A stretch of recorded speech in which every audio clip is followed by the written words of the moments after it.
It's the largest budget in the government of Guam. And in addition to supporting all 41 schools, the Department of Education's budget also supports 2 charter schools, with an additional 2 schools in the works. But recent issues over budgeting and accountability have both parties questioning whether a budget separation is in order. We've got enough issues to deal with at the DOE, at GDOE. We're traditional public schools. We have charter schools, public charter schools that are out here. And we're doing our best to support the way we monitor and use these funds.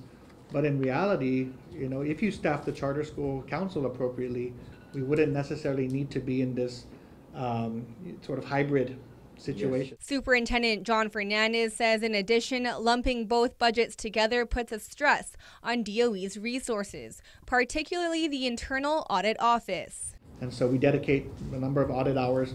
If additional charters are added, we're going to have to dedicate even more auditor hours to conducting this. While he seemed supportive of the split, Councilmember Celestine Babelta and Chairwoman Amanda Blas cautioned that any split would require additional help. So definitely there's a big need to go to the legislature and ask that we have an administrative executive director. I don't believe it would be realistic to just have the executive director. We'd have to have another audit, some kind of audit position in place. The council agreed to discuss the issue further.